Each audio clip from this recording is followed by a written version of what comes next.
You ever get that sinking feeling where it's like you're doing everything right? You're showing up, you're working hard, you're trying to play the game, but the game feels a bit rigged to you? Like you're running a race where the finish line keeps on moving, and somehow the guy who started 10 laps ahead is getting praised for being self made while you're being told just to grind harder. Yeah, it's not just your imagination. It's not because you didn't wake up at 5 a.m., drink a liver smoothie, and read Atomic Habits every morning through your 20s. It's because this version of the system, this wasn't the plan. This bloated, backroom deal, cutthroat, corporate parasite of a system we're stuck in right now, this is not what capitalism was meant to be for us. This current version of capitalism that we're living in right now, it's the dollar store knockoff version of what America could have been. And I'm tired of pretending that this version of capitalism is what the Founding Fathers had in mind. Look, the Founding Fathers were not perfect, obviously. They were flawed, hypocritical, they were human, but they weren't stupid. They built a system based on this radical idea that the people, not kings, not corporations, should hold the power. They created checks and balances because they knew what happens when power concentrates. They warned us about political factions. They warned us about monopolies. They warned us about foreign entanglements and lobbyists and money creeping into government. They didn't want any of this. They didn't want any of what we currently are. The American experiment, at its core, was about freedom, competition, and accountability. You rise because you're good at something. You build something of value. You solve a problem. You help others, and people reward you for it. That's capitalism. Real capitalism, not whatever corporate Hunger Games we're playing right now. Let's hop into all the good stuff. How the hell did we end up here? This didn't happen overnight. Nobody woke up one morning and said, let's turn America into a corporate-owned game of Monopoly where the board flips if you can't pay $600 a month for health insurance. No. This thing was corrupted slowly, one little compromise at a time. It started in the late 1800s, right after the Civil War. That's when industrialization took off, and railroad barons, oil tycoons, and robber barons became the first modern billionaires. Guys like Rockefeller, Carnegie, and J.P. Morgan. They weren't just running companies. They were buying politicians, shaping laws, and locking out competition. And in 1886, something super wild happened, something that nobody talks about. The Supreme Court quietly interpreted the 14th Amendment, the one meant to protect freed slaves, to say that corporations were now people too. Yeah, think about that for a second. Suddenly, your local coal company had the same constitutional rights as you. That opened the floodgates. Now, fast forward to the 20th century. Controversial president, yeah, but FDR at least claims to have tried to regulate this mess during the Great Depression. Some say he was a president of government overreach. Some say he tried to break up monopolies, install safety nets, and actually make capitalism work for regular people. Maybe an interesting topic for another time. Either way, after World War II, corporate lobbying slowly crept back into everything like the mold in your college dorm room. Now, here comes the real kicker. The decades when everything fell apart. The 1970s through the 2000s. In 1971, a corporate lawyer named Lewis Powell writes a secret memo for the U.S. Chamber of Commerce. He basically says, hey, if we want to control the country, we have to control the courts, the media, the schools, and the economy. Guess what happened after that? Nixon appointed him to the Supreme Court the very next year. Boom. From there, it's a freaking avalanche. Reagan deregulates everything in the 1980s and tells America government isn't the solution, it's the problem, which is usually very true. But not when it comes to corporations that have more power in this country than all of its citizens combined because of everything that's about to follow. All right, now fast forward to the 90s, and Clinton signs NAFTA, which was aimed to dismantle trade barriers between the US, Canada, and Mexico and create more of an open market. But in reality, it just let corporations sidestep U.S. labor, environmental, and safety regulations. It allowed corporations to move their operations to where labor was cheaper and less regulated. And it helped spark this career trajectory of politicians aligning themselves more with corporate interests than with union concerns.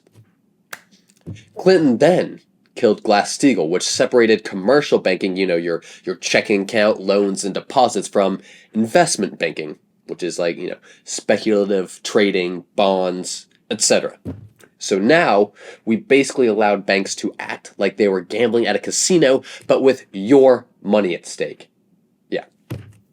Banking giants could now take deposits and blow them on shady trading, risky trading at least, shady mortgage packaging, whatever made them rich. I'm not a banking expert, but they were basically just able to take our money and put into things that were riskier that could make them rich. The cautious, conservative commercial banking vibe got replaced by investment bank-style gambling, where speculative profits mattered more than long-term stability, which is kind of crazy when they're doing all of that with your money. Yeah. So this created banks that were so big and so powerful that the government wouldn't dare let them fail anymore. Banks gamble, they lose, and then they get bailed out with your taxpayer money. And then they repeat the entire process all over again because they know the government will always cushion their fall. Yeah.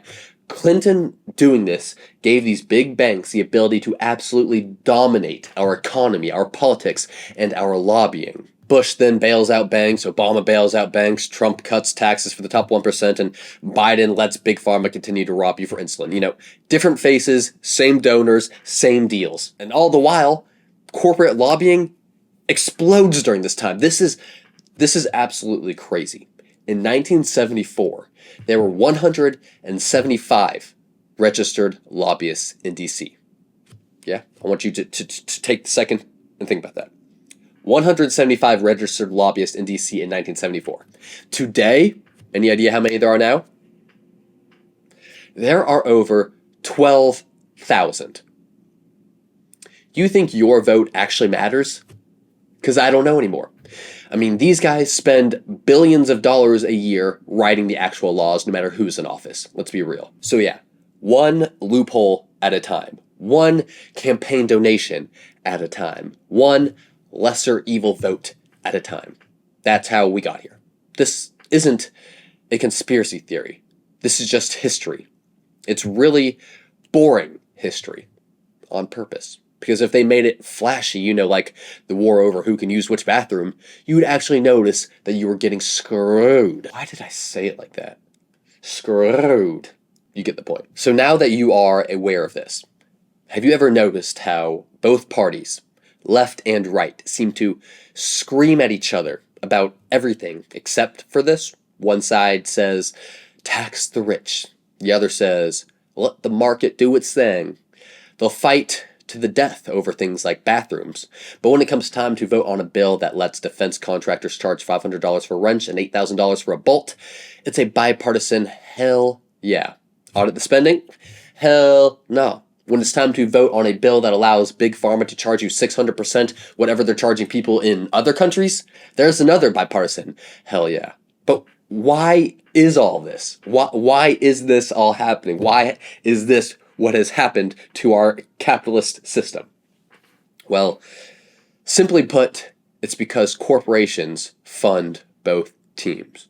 And the one rule in this current state of corporate America, it's very simple. The house always wins. So you're not crazy for feeling like you're drowning. You're just living in a system that tells you that hard work pays off and then quietly rewards shortcuts, lobbying, and exploitation instead. And now listen, this is super important. This isn't some sob story. 91% of adults in the US now own a smartphone. Not just a cell phone, a freaking smartphone. We can order basically anything we want online and it'll be on your doorstep in 2 days. Capitalism leads to some amazing things, a lot of amazing things. And don't forget that. So this isn't a woe is us video. I absolutely hate that victim mindset just as much as you do, and that mindset will hurt you just as much as anything we've been discussing here. This isn't about giving up.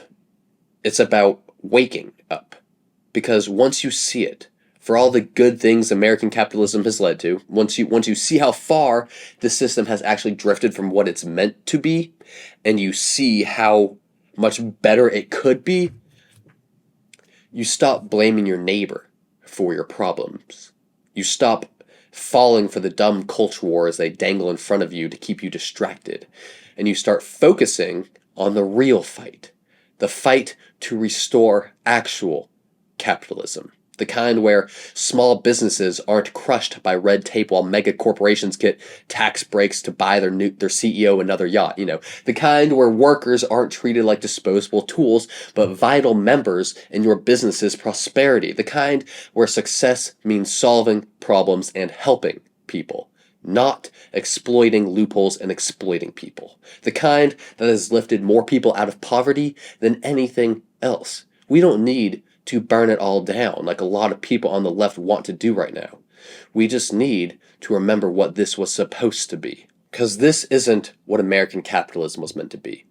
This is what happens when you let unchecked power rewrite the rules, when competition turns into consolidation, when leadership turns into lobbying.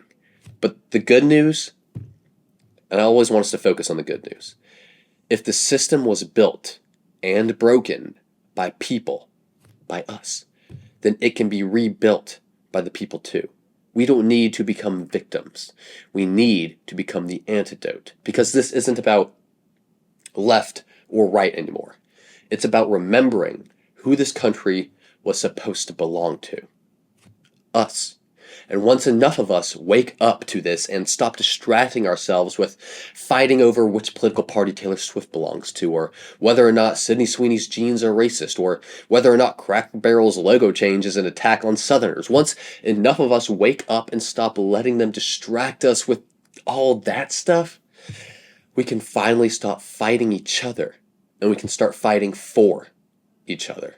I've just covered the very baseline level of all the stuff that I'm talking about here. Look into it yourself. It's incredibly fascinating.